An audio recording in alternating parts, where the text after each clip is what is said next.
नमस्कार. अथश्रीकरांचं मनपूर्वक स्वागत.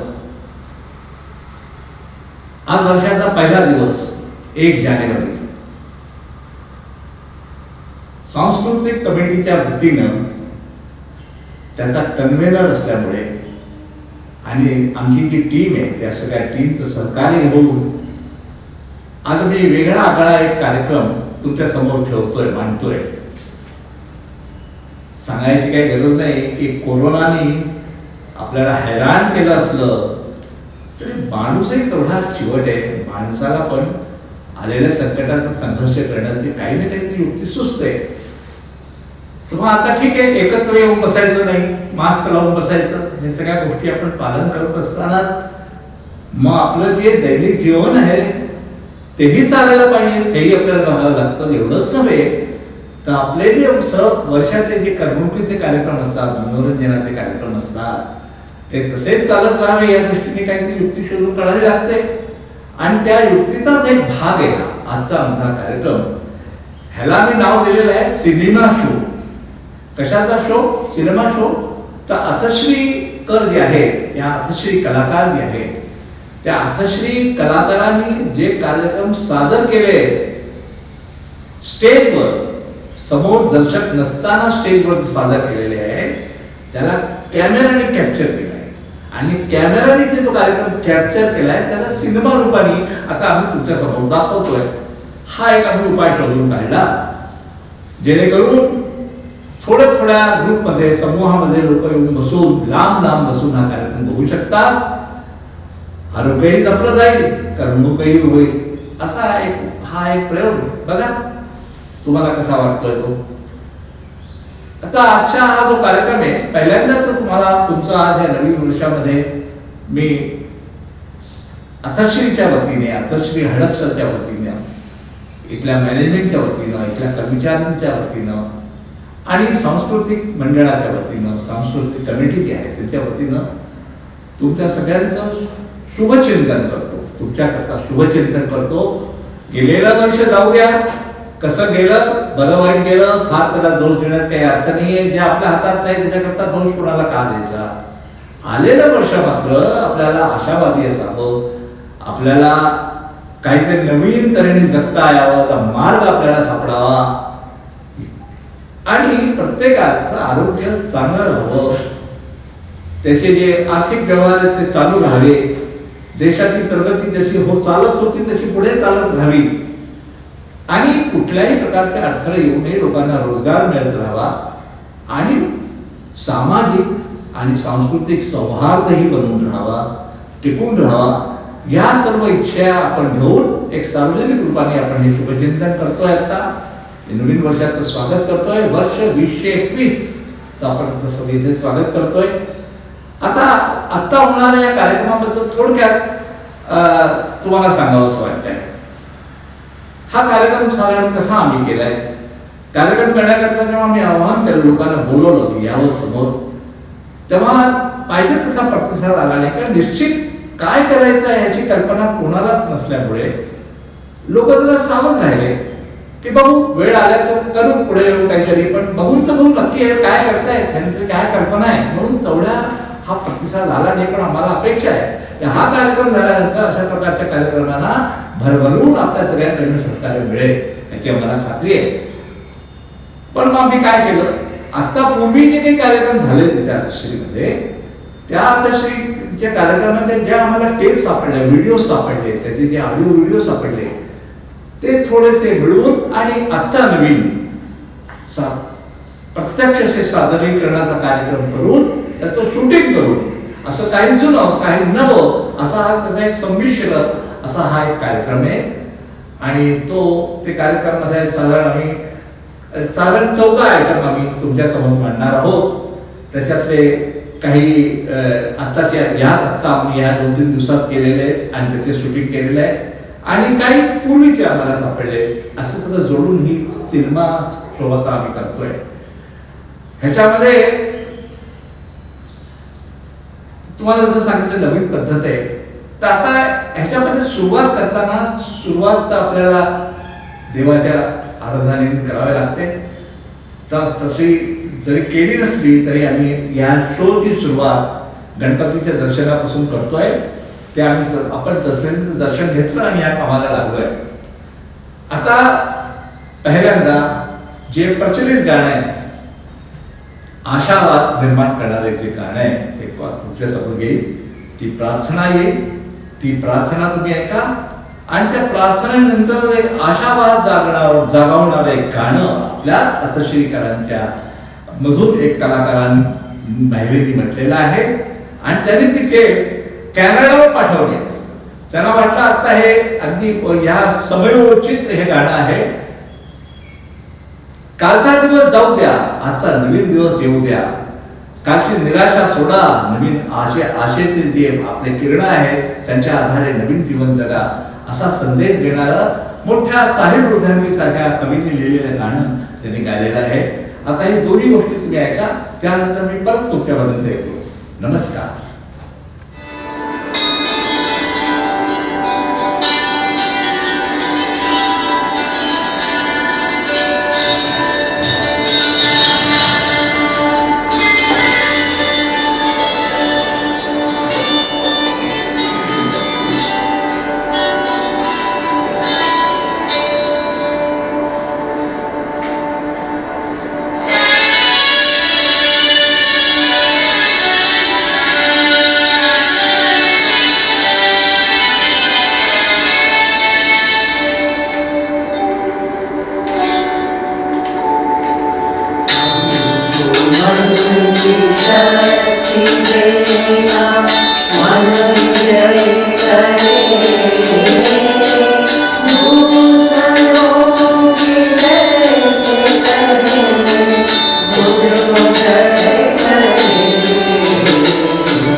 मुश्किलें पड़े तो हम इतना कर्म कर,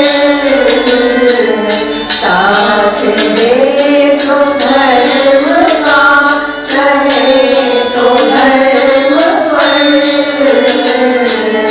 खुद पे हौसला रहे, बड़ी से ना डरे, खुद पे हौसला रहे, बड़ी से ना डरे, दूसरों की जय से पहले खुद को जय करे, हमको मन की शक्ति देना, मन ये करे, दूसरों की जय से पहले खुद को जय करे, हमको मन की शक्ति देना।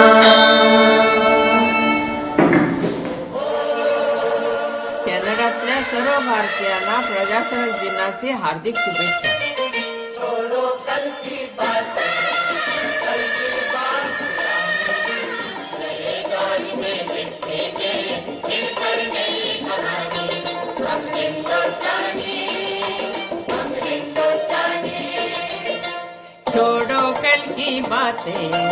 कल की बात पुरानी, नए दौर में लिखेंगे मिलकर नई कहानी.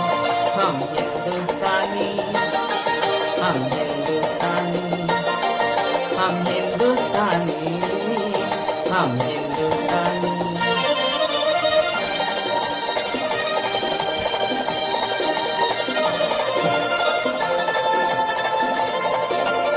आज पुरानी जंजीरों को तोड़ चुके हैं, क्या देखे उस मंजिल को जो छोड़ चुके हैं.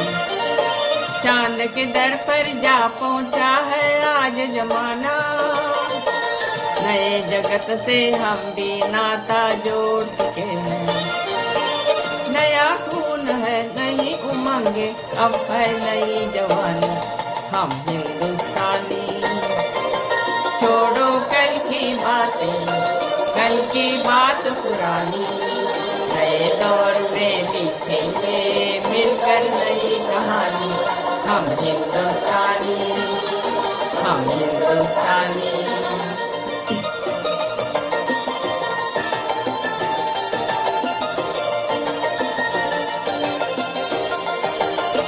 आओ मेहनत को अपना ईमान बनाए, अपने हाथों से अपना भगवान बनाए. राम की इस धरती को, गौतम की भूमि को, सपनों से भी प्यारा हिंदुस्तान बनाए. नया खून है, नई उमंगे, अब है नई जवानी. हम हिंदुस्तानी, जो कल की बातें, कल की बात पुरानी, नए दौर में लिखेंगे मिलकर नई कहानी. हम हिंदुस्तानी, हम हिंदुस्तानी.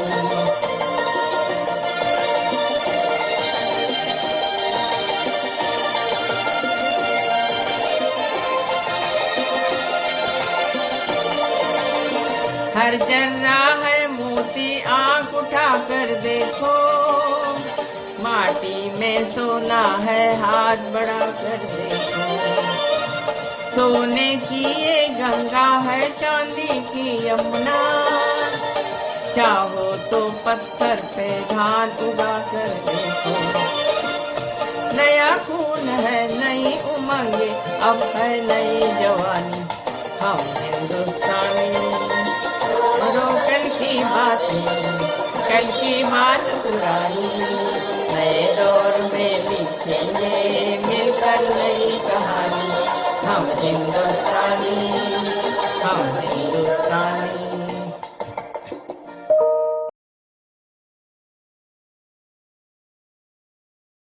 नमस्कार. आजच्या माझ्या कथेचं नाव आहे रघु काका.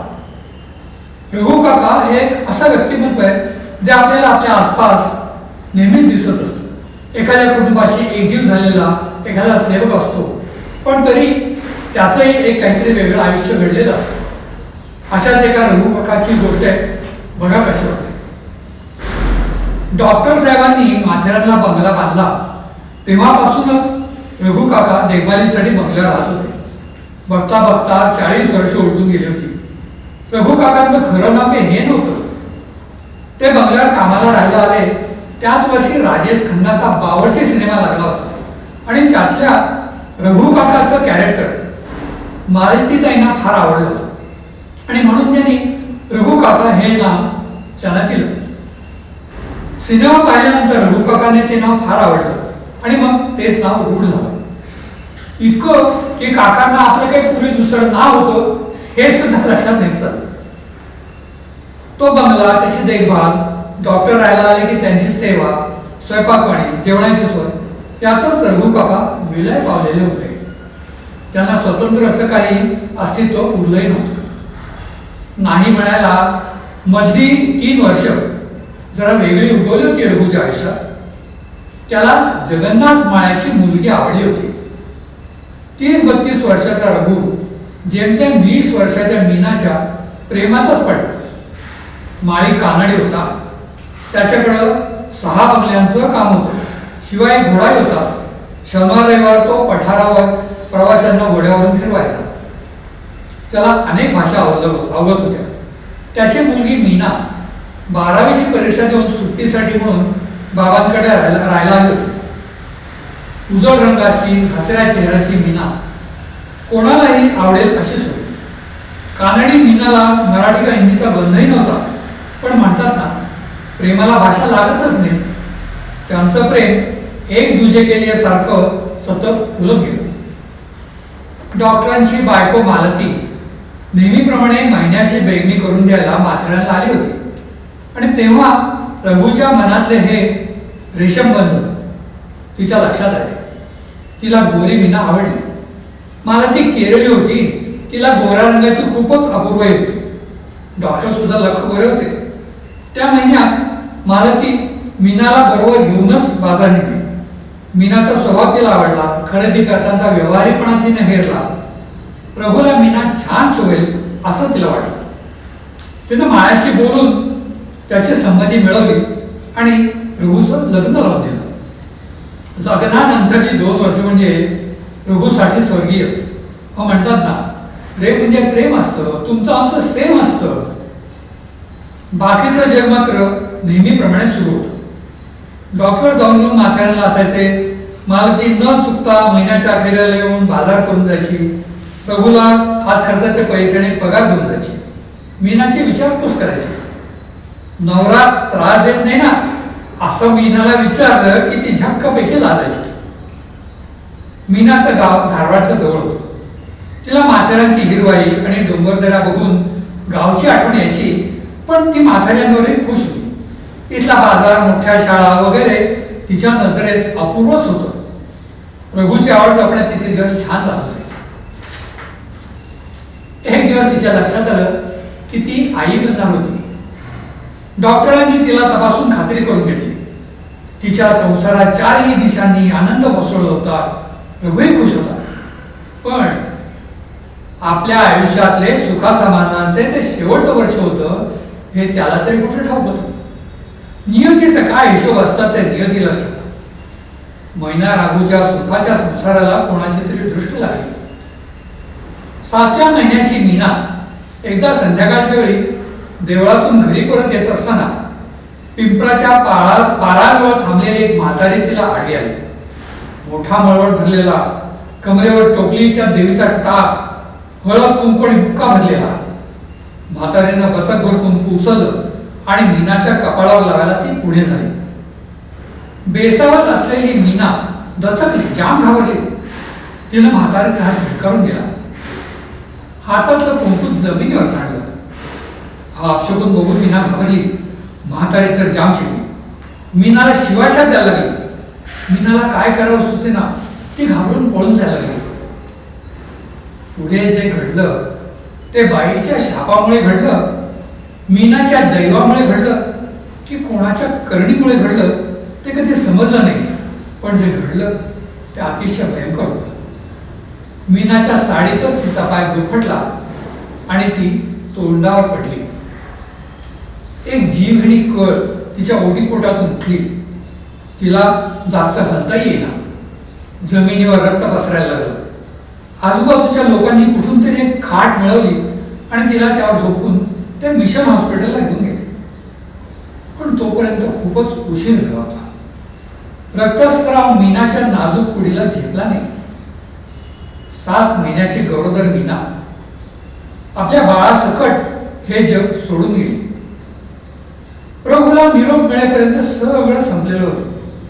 ही बातमी मिळताच मला ती घाईघाईनं माथेरानला यायला निघाली. पण दैवाचा खेळ पूर्ण झालेला नव्हता. मालतीच्या गाडीला चौफाडीला अपघात झाला. जोरदार दुखापत झाली आणि काही महिन्यांकरता तिला हॉस्पिटलमध्येच अडकून पडावं लागलं. इकडे मीनाच्या बाबांनी मीनाच्या अशा अचानक जाण्याची हाय घेतली आणि ते काहीच बोले नसे झाले.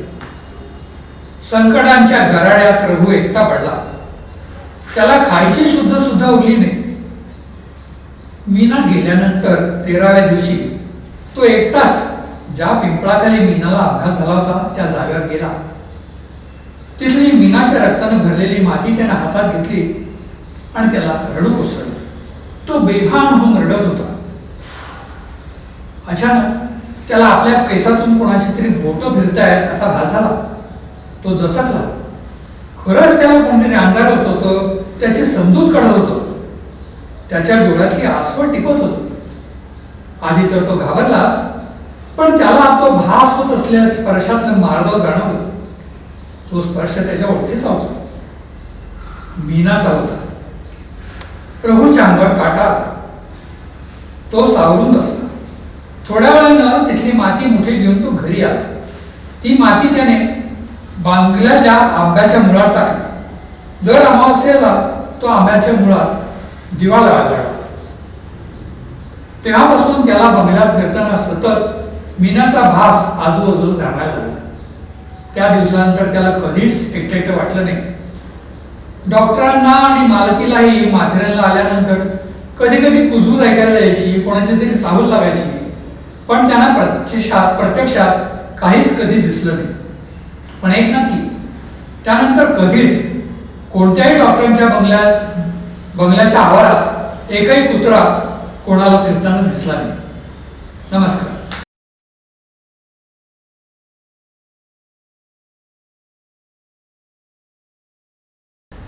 नमस्कार. मी एक कविता सादर करत आहे. प्रत्यक्ष वेळ येता कोणी नसे कुणाचे. एका अनाम कवीने हे जे आहे ते पुराणातली उदाहरणं देऊन आपल्या समोर मांडलं आहे आणि त्याची सत्यता पटवून दिलेली. पाहूया. प्रत्यक्ष वेळ येता कोणी नसे कुणाचे. कन्या स्मशान रूपांची प्रत्यक्ष राम भार्या, पिचली क्षणाक्षणाला अरुणारूपी सीता. कामी तिच्यानं आले सामर्थ्य राघवाचे. कामी तिच्यानं आले सामर्थ्य राघवाचे. प्रत्यक्ष वेळ येता कोणी नसे कुणाचे. कोणी नसे कुणाचे. त्यागून सूर्यपुत्रा कुंती पुन्हा कुमारी. त्यागून सूर्यपुत्रा कुंती पुन्हा कुमारी. कर्णास अनुज माता सारेच जन्मवैरी. कौतुक का करावे त्या रक्त बांधवांचे. कौतुक का करावे त्या रक्त बांधवांचे. प्रत्यक्ष वेळ येता कोणी नसे कुणाचे. कोणी नसे कुणाचे. केली द्युतात उभी साक्षात कृष्ण भगिनी. सम्राट पांडवांची राणा वनात राणी. पती 5 देवबंधू तरी भोग हे तियेचे. पती 5 देवबंधू तरी भोग हे तियेचे. प्रत्यक्ष वेळ येता कोणी नसे कुणाचे. कोणी नसे कुणाचे. ठेवू नको अपेक्षा असल्या जगाकडून. ठेवू नको अपेक्षा असल्या जगाकडून. निरपेक्ष आचरितू कर्तव्य प्रेम दोन्ही. निरपेक्ष आचरितू कर्तव्य प्रेम दोन्ही. मग चालू दे सुखाने अव्हेरणे जगाचे, मग चालू दे सुखाने अव्हेरणे जगाचे. प्रत्यक्ष वेळ येता कोणी नसे कुणाचे, कोणी नसे कुणाचे. नमस्कार.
उषा मॅडम नमस्कार. नमस्कार. आणि आज आम्ही आताशी कल्चरल कमिटीकडनं तुमच्याकडे आलो आहे. मी अरुण खाडीलकर, तुम्ही यांना ओळखताच, शुभांगी नेवाळकर.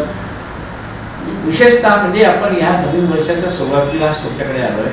आज 1 जानेवारी आहे आणि तेव्हा मला असं वाटतं तुमचे आशीर्वाद घ्यावे आणि हे जी आपली सर्वांची आता शुभेच्छा आहे देशाकरता, व्यक्तीकरता, कुटुंबांकरता, सगळ्यांकरता, की आता जे दिवस गेले त्याला विसरा आणि नवीन दिवस आपल्या सगळ्यांना चांगले लाभोत, चांगले दिवस यावेत, सगळ्यांचं आरोग्य चांगलं असावं. तसं तुमचं पण आरोग्य, तुमचं पण आनंद असाच भरत राहो आणि तुमचा आनंद आम्हालाही मिळत राहो अशी आपली शुभेच्छा तुम्हा सगळ्यांना, तुम्हाला आणि तुमचे जेवढे कुटुंबीय नातेवाईक असतील त्यांना सगळ्यांना आहे का.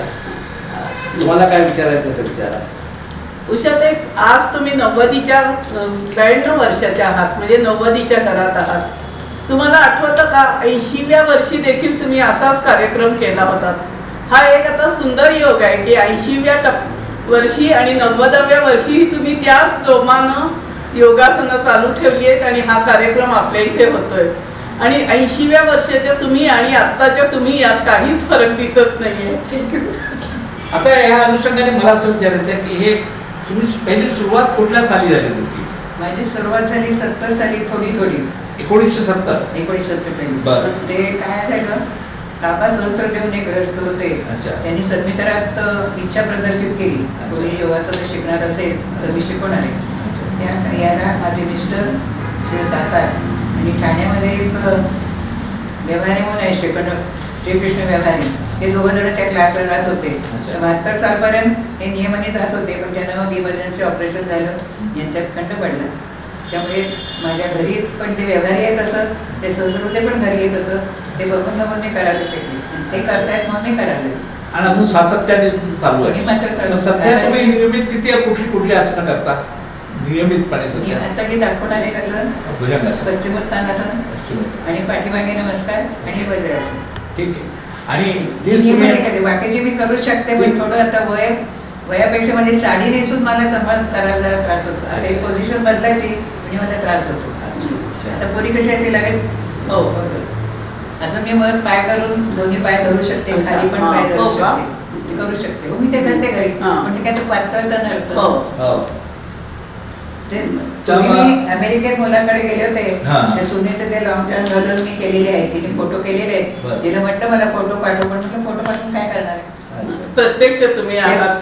तेव्हा मी तिला सांगितलं होतं की करून घ्यायचे कौतुकाने. म्हटलं आता मेल्यावर दाखवायला माझी सासू असं करायची आणि मेल्यावर कशाला मी आत्ताच लावते की. मग तिने आत्ताच लावले, तिच्या घरी लावून वापर ठेवले तिने ते. सांगते सगळ्यांना. तिला म्हणणार ते पाठवून देतो फोटो. हा. पण पण ते मी आत लॉंग जॉन घालून वर पाय केलेले हो. चालत हो. आता सध्या मग ते घालून म्हणजे पाय चढतच नाही, सूज आहे पायाला. आता हे सूज अलीकडे किती दिवसापासून आता 4-5 वर्ष झाली ही सूज तुम्हाला आली. अडचण होतं याच्यामुळे नाही. आंदोलन करण्यात? त्याला नोबेल हॉस्पिटलची ट्रीटमेंट घेते मी. अच्छा. त्यांनी सांगितलं वय दुखणं काही नाही आहे, 7 बॉडी चेकअप झालेलं आहे, डायबिटीस नाही, ब्लड प्रेशर नाही, पण वय आहे. वयामुळे काहीतरी डेफिशियन्सी राहते ती राहिली तुमच्याकडे पाहायला सुरू आहे. तर मला वाटतं आता तुम्ही दाखवायला सुरुवात करा. मी योगासनाला सुरुवात करत आहे. त्या पद्धतीप्रमाणे पहिल्यांदा मी ओंकार म्हणणार आहे. ओंकार हा शब्द ओमकार नसून ओंकार आहे. तर अ उ म ही 3 अक्षर त्यात असतात. अ वर्षातनं काढायचा, उ जिभेपासून आणि मग ओठाने म्हणायचा असतो. तुम्ही तर म्हणून लागते ओम असं म्हणायचं नाही, ओम असं म्हणायचं. आता पहिल्यांदा मी वज्रासन करून दाखवणार आहे. हे तर मी वज्रासनातच बसलेली आहे. वज्रासनाचे फायदे म्हणजे असे आपलं शरीर निरोगीच राहतं. योगासनांचा फायदा म्हणजे असा, योगासनं, सूर्यनमस्कार, दीर्घश्वसन, प्राणायाम या गोष्टी केल्याने आपली रोगप्रतिकारक शक्ती वाढते राहते आणि मानसिक आरोग्य पण चांगलं राहतं. यासाठी आणि योगासनं करताना पोशाखाची, गळ्याची आणि जागेची अडचणी येत नाही. फक्त आपल्याला करायची मनापासून इच्छा पाहिजे. आणि या 2 डायबिटीस आणि blood pressure, high blood pressure यापासून आपण लांब राहू शकतो. पहिल्यांदा मी वज्रासन दाखवते. आत्ता मी वज्रासनातच बसलेली आहे. याचे फायदे म्हणजे असे की आपले हाडं, मनगट, आपले दंड, मांड्या यांचे स्नायू चांगले बळकट होतात. यानंतर मी भुजंगासन दाखवणार आहे. भुजंगासनाचा फायदा म्हणजे असा, आपला पाठीचा कणा ताठ राहतो, पाठीचा कणा ताठ राहतो आणि हाताचे मनगट, दंडाचे स्नायू बळकट होतात आणि मनगटांना पण जोर राहतो. ते मी आता दाखवते बघून.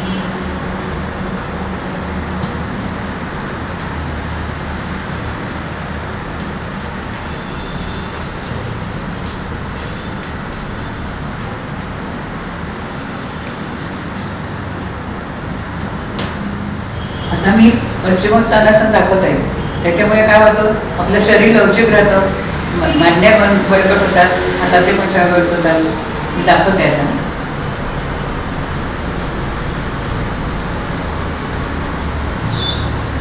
यानंतर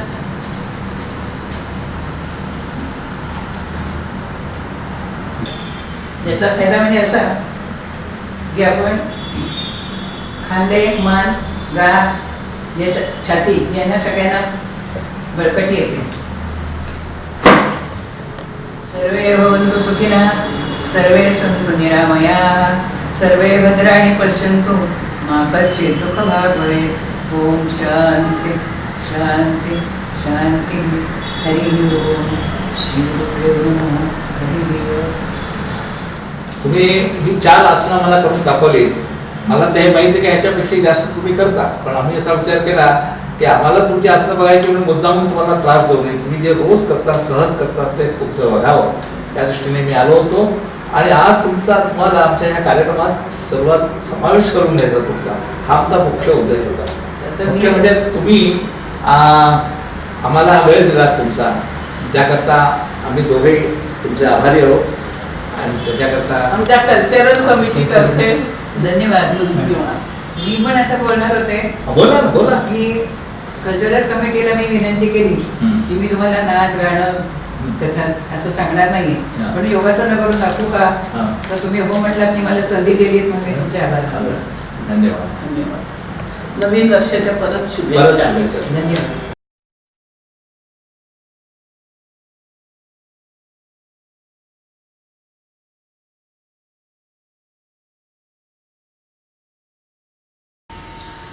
माझ्या गोष्टीचं नाव आहे गुरुबळ.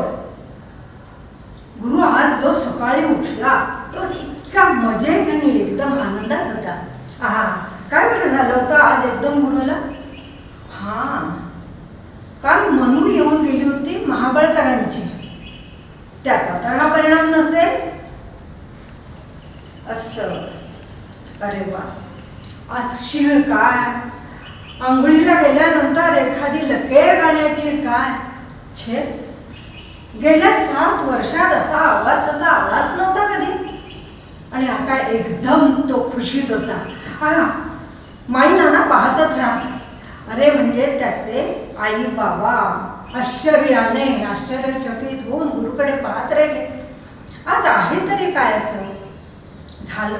याने भराभर आवरलं. आवाज न करता, चिडचिड न करता त्याने नाश्ता सुद्धा अगदी खुशीत घेतला, अगदी मिठक्या मारत.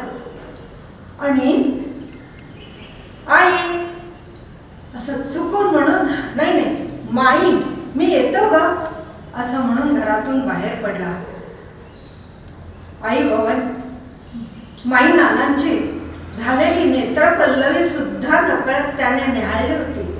आणि त्या खुशीतच तो ऑफिसला बाहेर पडला. पण माई नानांचं काय? अरे ते तर घरात एकदम आश्चर्याने एकमेका दोघं जण समोरासमोर बसून चहा न पिता ह्याच गप्पा मारत बसलाय. अहो खरं तिचा होकार आले असेल का हो? कालच मनू येऊन गेली तेव्हा किती मागे वळून पाहिलं होतं तिनं. तेव्हाच मला वाटलं महाबळांकरांचा होकार निश्चित. मग काय, गुरुदा ऑफिसला गेला. दिवसभर मस्त पैकी ऑफिस मधलं काम झालं आणि जरा लवकरच निघून घरी परतला. अगदी खुशीत होता. गाडीतून येऊन पोर्टमध्ये गाडी उभी केली आणि आपलं दार उघडून आत प्रवेश केला. मात्र त्याच्या हातातली बॅग गळून पडली.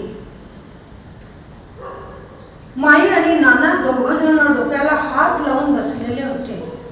छे, कल्पनाच करायला नको. त्याच्या लक्षात आलं महाबळांकडून नकार आलेला आहे. मनूचा नकार. या वर्षातला हा 8वा नकार आहे. छे, हो, पण या वर्षातला 8वा नकार म्हणताना किती वर्ष झाली माहीत आहेत का? अरे ऐन 25शीत आलेल्या तरुणाचं लग्न करायचं म्हणून माई नानांनी केव्हाच सुरुवात केलेली होती. वर्षामागून वर्ष जात होती आणि नकारामागून नकार येत होते. किती कारण सांगू नकाराची. त्याकडे आम्हाला 5-10 उंची हवी होती, पण तुमच्या मुलाची उंची मुली 5-9 झाली. अरे एवढ्यासाठी नकार? काय माझा मुलगा राजमेंट आहे, नाकासमोर चालणार आहे, ऑफिसात त्याला मान आहे आणि एवढं असून सुद्धा नकार? छे छे छे छे. आणि आता तर कहर झाला. महाबळकरांनी कळवलं होतं की तुमची पत्रिका जमत नाही. झालं. अहो आता डोकं फिरायची वेळ आलेली आहे. कसं सहन करील हे सगळं गुरु? खरोखर एवढं असह्य झाल्यानंतर गुरुने जर विहीर जवळ केली तर? बाप रे, हा विचार आला आणि दोघांनी एकदम कानावरती हात घेतले. जणू काही आत्ता आपण काही घडलेलं बघतोय अशा अवस्थेमध्ये दोघे होते. कुठल्याही प्रकारानं विचार करून जमत नव्हता. 25शी म्हणताना 32शी उलटली होती तरी सुद्धा माझा मुलगा अजून लग्नासाठी उभाच होता. कसं होणार? सगळे मित्र तर त्याच्या पुढे केव्हाच निघून गेले. केवढं त्याला हे टेन्शन कसं होणार याचं? दोघं जण खूप विचारात पडले होते.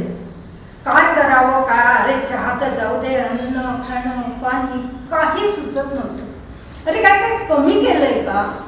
प्रत्येक सांगेल तो उपवास त्याने काय केला काय आणि मी केला काय? अरे डबल उपवास केले. एवढंच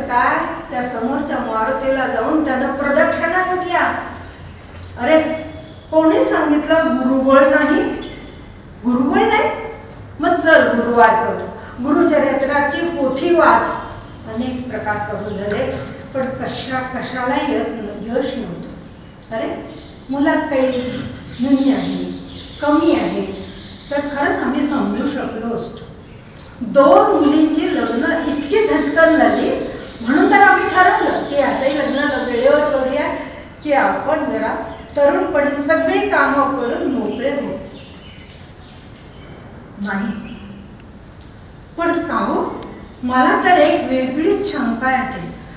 काल सगळ्या मैत्रिणी जमल्या होत्या आणि तिथे विषय काय होता की आता लग्नाच्या मुलीच कमी झाल्या आहेत.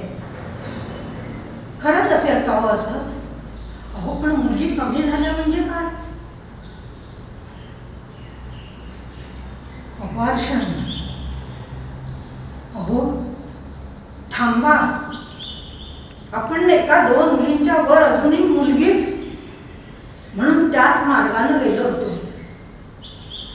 परमेश्वराला दिलेलं दान आपण नको म्हणून त्याला परत केलं होतं. छे, खरंच आपलं चुकलं का हो? नाना पण गंभीर झाले. हळूच माईंजवळ आले, माईना फोकटलो. माईना पण जरा धीर आला आणि अशा अवस्थेतच संध्याकाळ कधी झाली, 4 वाजून कधी गेले ते कळलेच नाही. गुरु दारात दत्त म्हणून उभा राहिला. तो नवस्तर झालेलाच होता, सकाळीच तो बाहेर पडला होता, पण उसनं आणून बाहेर पडला होता. आल्या आईने विचारलं काय चहा घेणार का, पण ते उसनं आणलं. त्याने ओळखलं होतं माझ्या आईला किती त्रास होतो. इतके वर्षानुवर्ष ती स्वतः कांदे पोहे बनवते आहे, घर सजवते आहे, येईल त्या सुनेचं सून म्हणून कौतुक करत आहे, त्याच्या आई वडिलांची देखरेख करते आहे. छे, हे काहीतरी बदलायला हवं. आपण काय कमी केलंय का? बशा काय म्हणून विसरतोय काय त्यांच्या लेखात का? तर त्यांच्या मुलीची मी पण अशीच काळजी घेईन, अशी त्यांची कल्पना होईल म्हणून हे आई बाबांचं आणि आपल्या माईनानांचं सांगणं होतं. छे, कुणाचं ऐकावं, काय करावं? पण नाही, आज त्याने निश्चय केला होता, आईजवळ आपण मान खाली घालून जायचं नाही. काही घडलंच नाही. अशा प्रमाणे गुरु सरळ समोर आला. अगं आई, झाले ना जरा मस्त पैकी नेहमीसारखा स्ट्रॉंग. आईला एवढं भरून ती तुरतुर चालत गेली आणि तिने चहा करून आणला. झालं, हा पठ्ठा चहा प्यायला आणि परत मै येतो ग असं सांगून घरातून बाहेर पडला.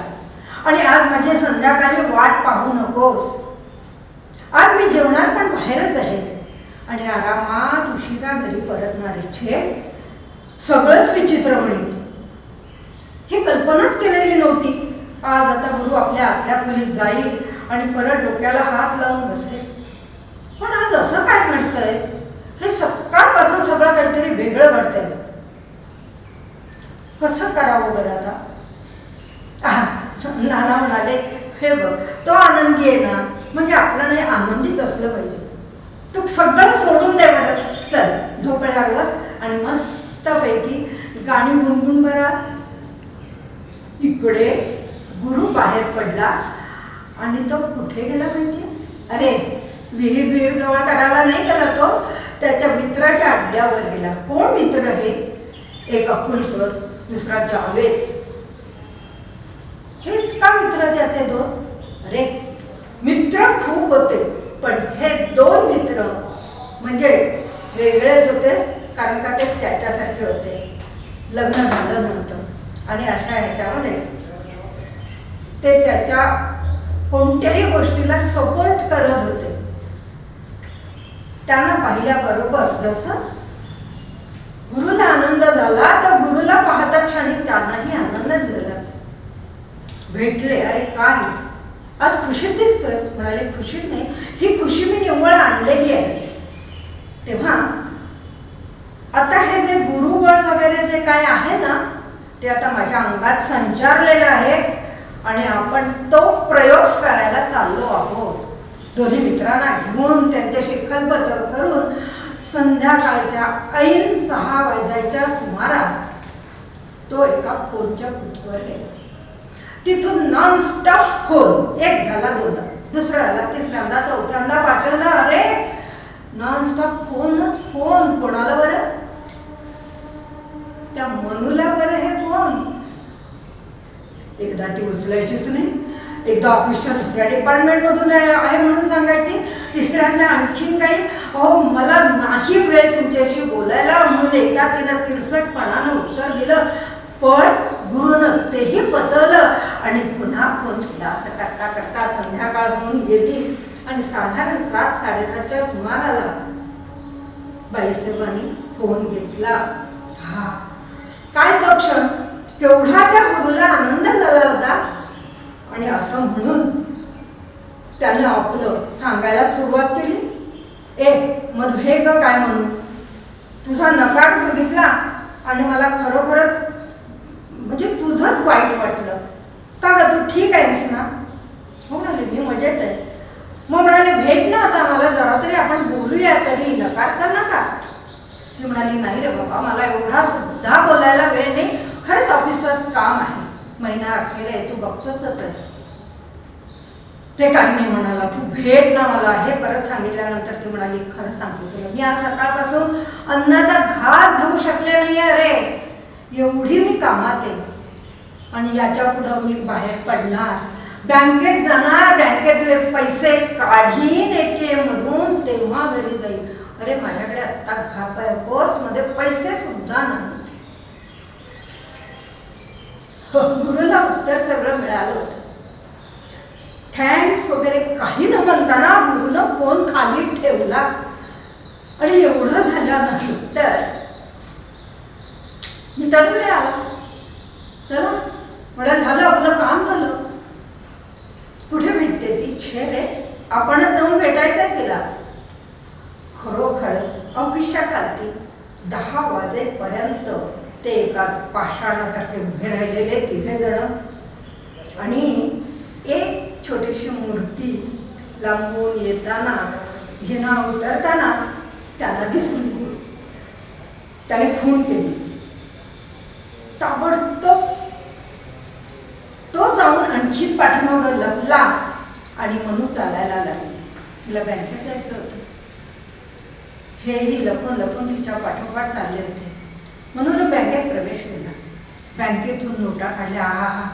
सगळ्या सळसळीत आणि कोऱ्या कोऱ्या नोटा तिला इतक्या आवडायच्या, पण छेक वेळ कुठे होता. तिने त्या सरळ पर्समध्ये कोंबल्या अक्षरशः पर्स बंद केली आणि पटकन घरी जायचं म्हणून ती बाहेर पडली. झालं, बाहेर पडली खरी, पण तिची ती राहिली नाही. कोणीतरी झडप घातली आणि तिची पर्स सोडली. दुसरा पटकन तिचा जाऊन हात पकडणार. तो गुरु हजरच होता. पाठोपाठ धाडकन त्याने स्कूटरवरनं उडी घेतली आणि धावत जाऊन त्या मनूला सोडवून आधी तिला वेगळं केलं. त्याच्या हातातली पर्स घेतली आणि स्कूटर भय धाव सोडून तो तिला घेऊन निघाला. कितीतरी त्याच्या मनात विचार येत होते, अरे मी हे कोणासारखं काम केलं. पण तोपर्यंत मनू सारखी सांगत होती, अरे माझी गाडी मागे, स्कूटरने कुठे चालला. त्याने एवढीच आठवण करून दिली. काय तुला ते परत गुंडांच्या बरोबर जायचंय का? छे, असं करून दिलं. पटकन घाबरलेली मनू गुरुला बिलगली. गुरु दूरवर जाऊन खाली उतरला आणि पटकन स्कूटर धरून तिला न उतरू देता विचारला, नकाराचं कारण काय? कोणाचा नकार आहे म्हणाली. अरे माझा तर होकारच आहे. अरे मला तर तू कालच आवडला होतास, मग होकार का नाही कळवलास? शे, अशी कटोरा घेऊन फिरणारी मुलं मला नाही आवडत. काल काय काय अरे तू चालवलं होतं. बाबांना सारखं पाणी काय दे, बाबांना जरा ठसका लागला, तो का लागला कोणाच तू, पण ठसका लागला तर परत धावत येऊन तू त्यांना परत पाणी दिलं, पाठीवरनं हात फिरवलास. हा काय प्रकार होता? अरे पुरुष म्हणजे काय ताकद. कुठे दिसली का अशा ह्या प्रकारामध्ये तुझी ताकद? हो ते खरं बळ आज दिसलं मला आणि म्हणून मी आज तुला वरलं.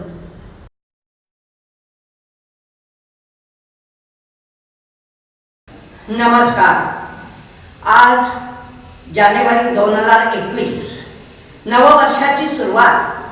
तेव्हा सुस्वागतम सुस्वागतम. मागे वळून पाहताना 2020 साल कसं गेलं, अतिशय निराशाजनक आणि अस्वस्थ असं गेलं. 2020ची सुरुवातच मुळे करोना संकटाच्या आगमनाने झाली. निसर्ग निर्मित हा आजार अति वेगाने आला आणि संथपणाने जायची भाषाच नाही. आणि त्यामुळे लॉकडाऊन अतिशय तापदायक कंटाळवाणा काळ. पण नाईलाज, निसर्गाकडे आपलं काही चालत नाही. 22 मार्च 2020ला मीडियामार्फत पंतप्रधान मोदीजींनी आम जनतेला संदेश दिला. करोना हा आजार महाभयंकर आहे. हा आजार संसर्गजन्य आहे, अतिशय वेगानं पसरतोय. तर सगळ्यांनी सावधगिरी बाळगा. सगळ्यांनी अंतर ठेवा, स्वच्छता ठेवा आणि तोंडाला मास्क लावा. आतापर्यंत अमेरिका, चीन, जपान, फ्रान्स, इटली परदेशात या आजाराने केव्हाच प्रवेश केलेला आहे आणि अतिवेगानं तो पसरतोय. इतका बलाढ्य देश असून सुद्धा हैराण करून सोडलाय. तेव्हा आपल्या भारतात तो केव्हा येईल सांगता येत नाही. पण ह्याचं गांभीर्य कोणाला कळलंच नाही. अमेरिका किती लांब, चीन तर कुठल्या कुठे, भारतात करोना येतोय कशाला. पण हा भ्रम होता. जग इतकं जवळ आलेलं आहे की आपल्यातले बरेच नागरिक अमेरिकेत आहेत, परदेशात आहेत आणि रोजच्या रोज असंख्य नागरिक भारतात येत असतात आणि त्यामुळे हा आजार पसरण्याची दाट शक्यता. म्हणून मोदीजींनी 25 मार्च 2020ला लॉकडाऊन जाहीर केला.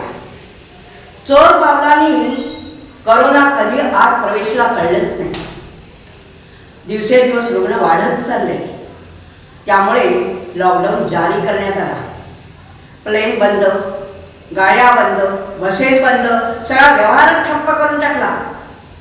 पण तरी सुद्धा रुग्णांचा वेग वाढतच होता.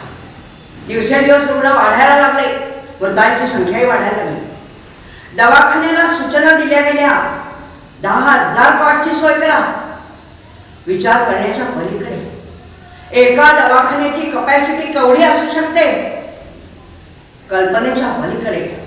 पण सगळे दवाखाने फुल झाले, सगळीकडे रुग्ण वाढायला लागले, सगळे दवाखाने फुल, रुग्ण वाढायला लागले आणि त्यामुळे रुग्णांची अनेक ठिकाणी व्यवस्था केली गेली.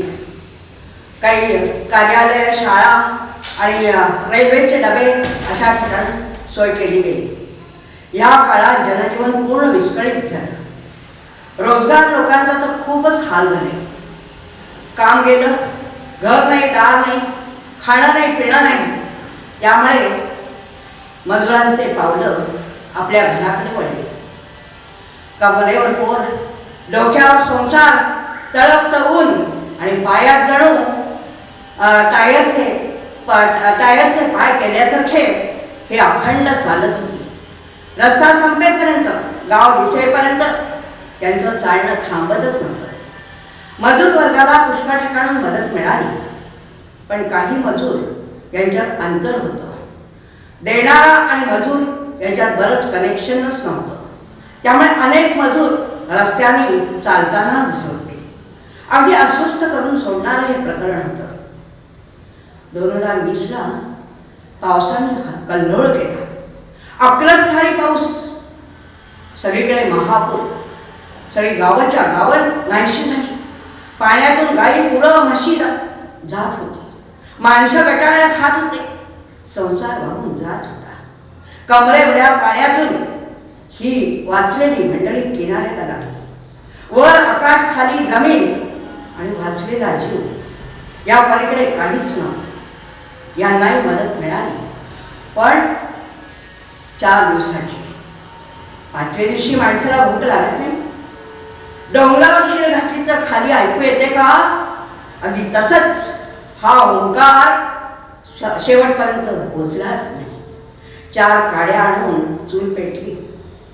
2020 मध्ये अनेक दिग्गज नेते, अभिनेते आपल्यातून गेले.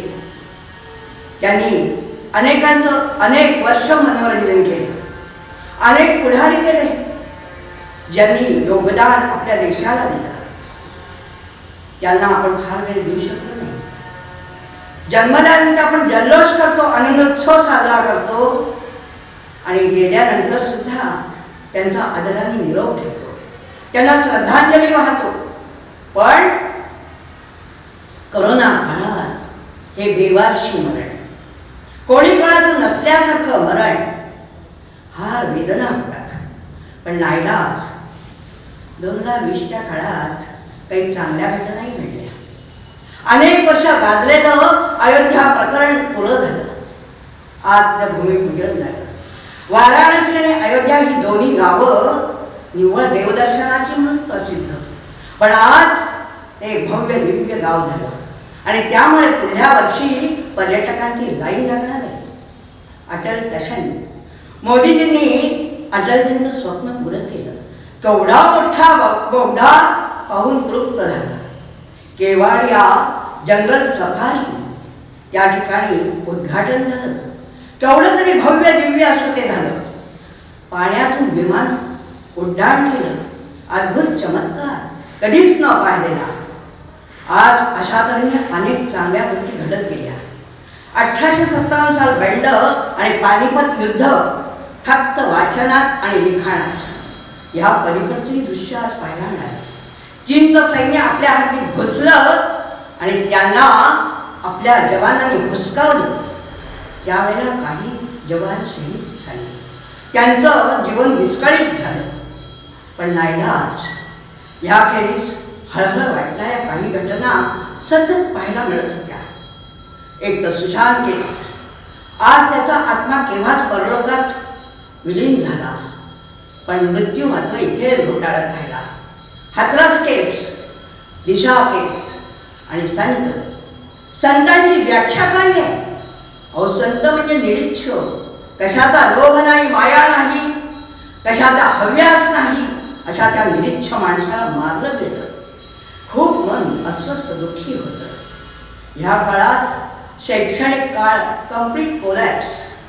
ज्या काळात परीक्षांची धामधूम असते त्या काळात करोनाने कहर केला.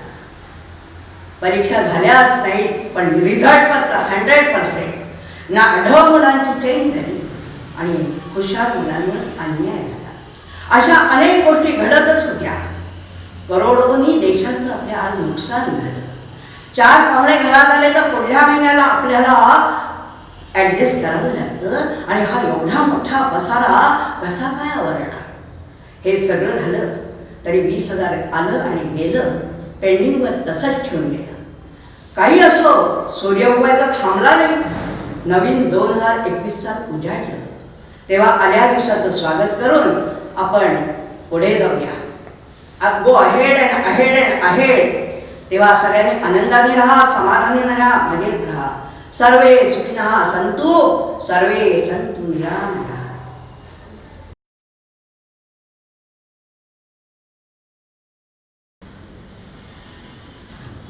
अगं सुशे, म्हणते अगं सुशे, ते कोण येणार आहेत ना, ते कळल्यापासून तर मला काही सुधरेनसच झालंय. माझे हात पाय अगदी गळूगळूच झालेत. मगाशी मी मोरीमध्ये गेले आणि भरलेला तांब्या पटकन खाली पडला. माझ्या छातीत तर सारखं धड धड धड धड, कसं होईल, काय होईल, कसं होईल, काय होईल. अगं तुझ्या छातीत धडधड तर माझ्या छातीत तर लक लक लक लक.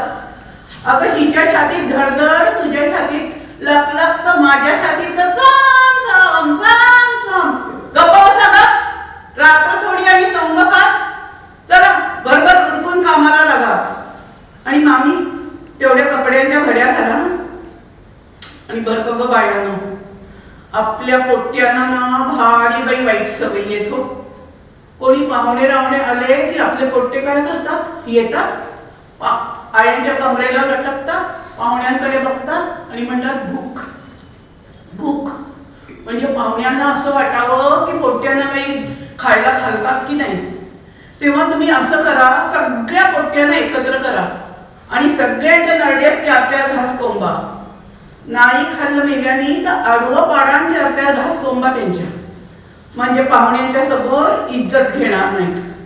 तेवढं झालं ना की अगं बाई वंस वंस वंस वंस गेल्या ना अजिबात काम करत नाही. शपथ सांगते अजिबात काम करत नाही. नुसतं गुडू गुडू गुडू गुडू या खोलीत त्या खोलीत, त्या खोलीतून या खोलीत फिरायचं, असं दाखवायचं काय मोठे आपण कामाचे भार वाहतोय. अजिबात काम करत नाही. शपथ सांगते.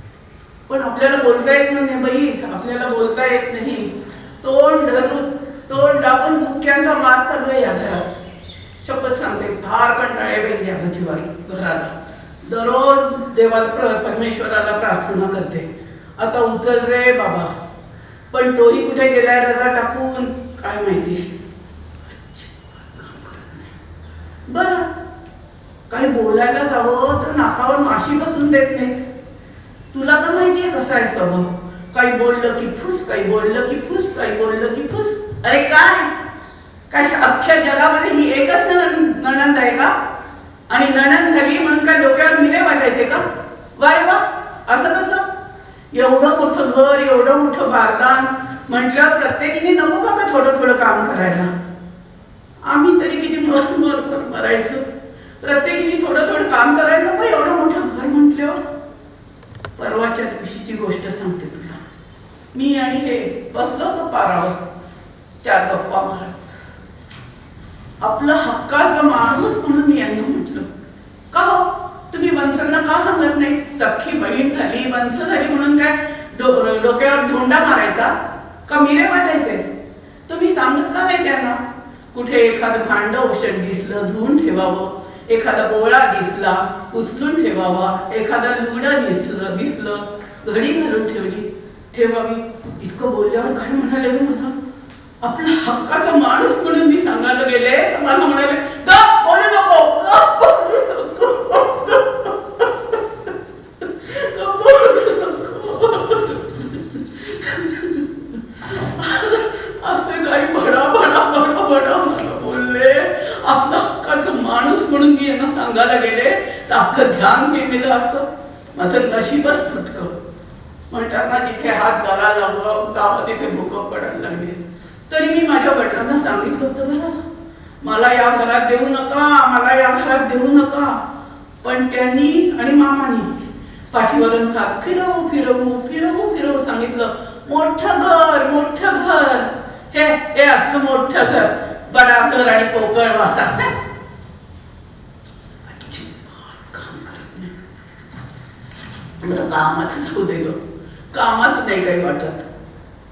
काम करून काय कोणी मरत नाही का, हातपाय झडत नाहीत, कामाचं नाही वाटत. पण इथे कसं आहे, काम तर काही करायचं नाही, पण काही चांगलं झालं की त्याचा मोठेपणा मात्र आपल्याकडे घ्यायचा.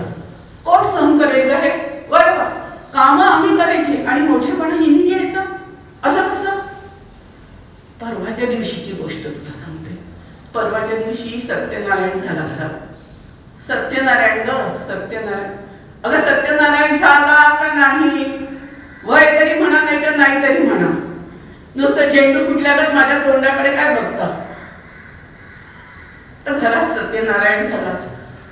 ही बाई सगळ्या गावात सांगत सुटली, माझ्यामुळे घरात सत्यनारायण, माझ्यामुळे घरात सत्यनारायण. हिच्यामुळे सत्यनारायण महाराज वरून खाली पृथ्वीवर अवतरले. काही चांगलं झालं की माझ्यामुळे झालं. कधी नव्हत ते प्रकाश भाऊजी यंदा पहिल्या नंबराने पास झालं. ही बाई सगळ्या गावात माझ्यामुळे प्रकाश भाऊजी पहिल्या नंबरात पास, माझ्यामुळे प्रकाश भाऊजी पहिल्या नंबरात पास, माझ्यामुळे प्रकाश भाऊजी पहिल्या नंबरात पास, हिच्यामुळे प्रकाश भाऊजी पहिल्या नंबरात पास. ढ मेली. बरं कुठे कुठची गोष्ट कवा सांगायची, काय सांगायची, ह्यालाही काही धरबंद. अगं सगळ्यांचे दरवाजे दुपारी बंद होते, तरी सगळ्यांच्या दरवाजाच्या कड्या वाजो वाजो वाजो वाजो. अरे कोणाचं काय चालतं, कोणाचं काय चालतं. यंदाच्या दिवशी ना, यंदाच्या वर्षी खूप पाऊस पडला. हरभरा असा टरारून वर आला. हा एक दाणा टणाना. ही बाई सगळ्या गावात दवंडी पिठा सुटली. माझ्यामुळे हरभरा टरारून वर, माझ्यामुळे हरभरा टरारून वर, माझ्यामुळे हरभरा टरारून वर, हिच्यामुळे हरभरा टरारून वर. हरभरी मेली. अगो हे तर काहीच नाही, सुमीवंसना लेकरू झालं. नको नको ग बाई, ही बाई कशाचं श्रेय घेईल आणि कशाचं नाही काही सांगता येत नाही. पण आपल्याला बोलता येत नाही ना बाई. आपलेच दात आणि आपलेच ओठ. बोलता काय? या मोठ्या माणसांच्या घरच्या गोष्टी सगळ्याच वेगळ्या असतात ग बाई, आपल्यासारख्या नसतात. मोठ्या माणसांकडे कोणी बाई बाळंतीण झाली, मग ते लेकरू हटक वटक काळ बेंद्र कसं का असे ना, ते लेकरू घेऊन ती 4 चौघांच्यात आली आणि म्हणाली कसं दिसतंय, तर अलगद म्हणावं लागतं. अगं बाई चंद्राचा तुकडा. काय आली आली? अगं बाई वंस वंस वंस.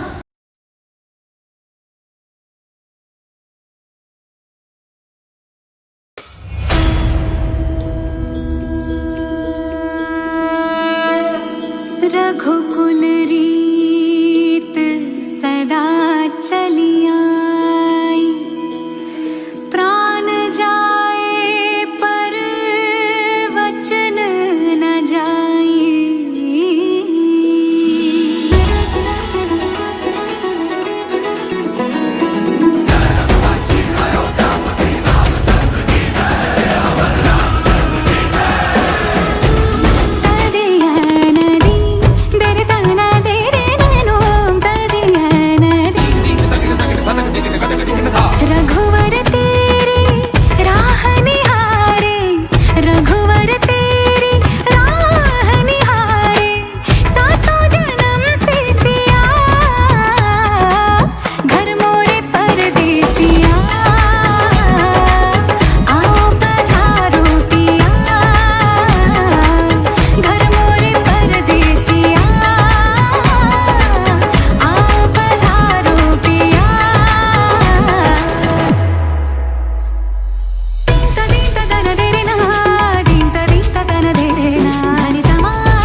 या आता एक वेगळा प्रयोग आता आम्ही केलेला आहे.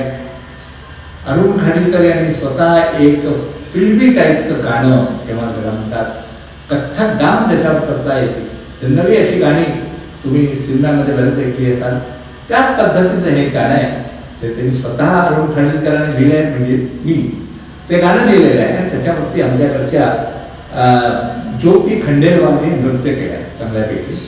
घुंघरू देती मुझको मीरा, बंसी देती राधा, मैं दिल देता पूरा पूरा कैसे बाटू आधा. कृष्णाला पडलेला हा प्रश्न आहे की प्रेम तर नेहमी परिपूर्ण असतं, त्याचे तुकडे करता येत नाही. मला एकीने घुंघरू दिले, दुसरी बंसी दिली. त्या दोघांचा घेऊन आम्ही त्यांच्या दोघांच्या प्रेमात रममाण झालेल्यावर माझं हे पूर्ण प्रेम दोघांकरता पूर्ण आहे असं आम्हाला वाटता येत नाही. ही संकल्पना या नृत्यातनं अभिव्यक्त केली गेलेली आहे, सादर केलेली आहे. ती बघा तुम्ही. या गाण्यामध्ये ऐकण्यासारखी गोष्ट म्हणजे अशी आहे की नुसते शब्दच नाही, या गाण्याचं संगीत आणि हे गाणं स्वतः अरुण खाडीलकर यांनी म्हटलेलं आहे.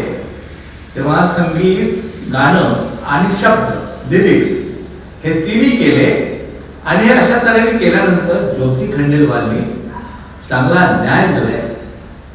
आपली कथ्थक शैलीने गाण्याची अभिव्यक्ती केली आहे. बघा आता.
आता शेवटला अत्यंत महत्वाचा टप्पा तो म्हणजे धन्यवाद, आभार.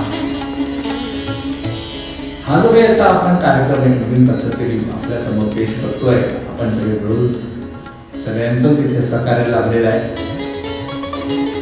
डायरेक्ट असेल इनडायरेक्ट असेल तेव्हा त्यांना धन्यवाद द्यायलाच पाहिजे. सर्वप्रथम तर ते असोसिएटरांचं आभार मानतो की ते या अशा सगळ्या नवीन नवीन कल्पना प्रतिसाद देत आहेत आणि येत आहेत, प्रत्यक्ष उपस्थित राहून हे कार्यक्रम बघतायत.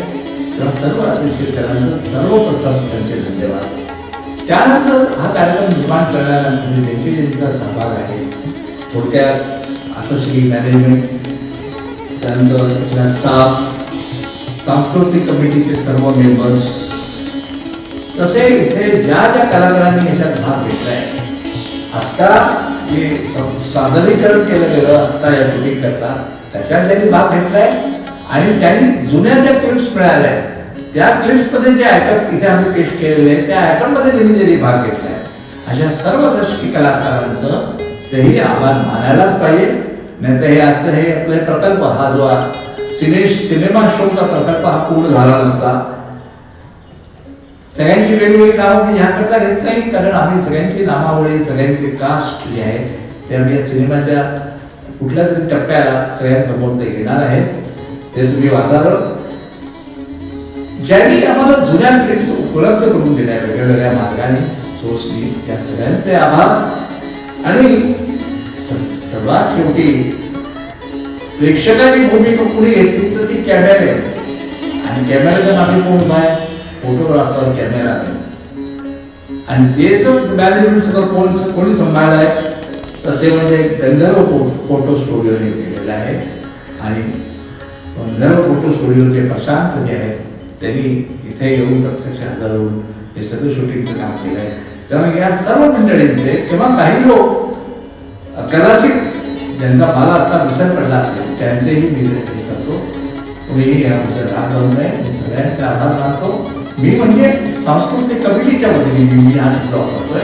आमची सांस्कृतिक कमिटी सर्वांचा आभार मानते, आमचं मॅनेजमेंट सगळ्यांचे आभार मानते. नमस्कार. आता शेवटचा कार्यक्रम झाला की आपण तुमच्यापासून तुमची विदा घेऊन तुमच्यापासून बाय बाय करून तुम्हाला तो कार्यक्रम एक वेगळ्या प्रकारचा कार्यक्रम आहे. तो सुद्धा एक जुनी क्लिप याच्यामध्ये जोडून मी ते सादर करतोय. तो कार्यक्रम म्हणजे गणपती बाप्पा मोरया. हा कार्यक्रमात हे एक गाणं आहे जे अरुण खांडेकरांनी लिहिलेलं आहे आणि त्यांना सहकार्य केलेल्या जेवढे इन्स्ट्रुमेंटल वादक आहेत त्या लोकांनी सहकार्य करून तो इथे गाणं इथे अथश्रीमध्ये 1918 मध्ये सादर केलं गेलं आहे. ते गाणं आम्ही त्याची क्लिप आता घेतली आहे. शेवटी करता का घेतली त्याचं कारण म्हणतो त्याच्यामध्ये कलाकारांनी सहभाग घेतला. कलाकारांनी सहभाग घेतला आहे नव्हे नव्हे तर हे ऐकणारे दर्शक आहेत, श्रोते समोर बसलेले त्या लोकांनी सुद्धा याच्यात सहभाग घेतला आहे. असं एक वेगळं गाणं आहे आणि वेगळ्या तऱ्हेचं वातावरण निर्माण करून जाणारं एक सामूहिक संगीताचं वातावरण निर्माण करून जाणारं हे गाणं आहे. ते तुम्ही एन्जॉय करा. ते आता आम्ही तुमच्यासमोर पेश करतोय आणि परत एकदा धन्यवाद. परत एकदा नवीन वर्ष 2021 करता तुमच्या सगळ्यांना शुभेच्छा. तुमचं पुढचं आयुष्य सगळ्यांचं आयुष्य आमचं तुमचं सगळ्यांचं आयुष्य चांगलं आनंदात जावं ही ते इच्छा आहे. प्रभूचरणी नमस्कार. गणपती बाप्पा मोरया रप्पा रप्पा गणपती बाप्पा मोरया रप्पा रप्पा गणपती बाप्पा मोरया रप्पा रप्पा. अरे कुड़ी पंजाबन मिल गया जिसको लड़का मर्द मराठा लड़का मर्द मराठा. पूरण पोळी अब खाए पुड़िए पूरण पोळी अब खाए पुड़िए लड़का खाए पराठा. रप्पा गणपती बाप्पा मोरया रप्पा रप्पा गणपती बाप्पा मोरया रप्पा रप्पा गणपती बाप्पा मोरया रप्पा रप्पा गणपती बाप्पा मोरया रप्पा रप्पा. अरे समदन दोनों हंसी खुशी में बदले पूरी पूरा बदले पूरी पूरा. गौरा गीत राय आई से गौरा गीत राय आई से सासू के सब छोड़ा. हो रप्पा गणपती बाप्पा मोरया रप्पा रप्पा गणपती बाप्पा मोरया रप्पा रप्पा.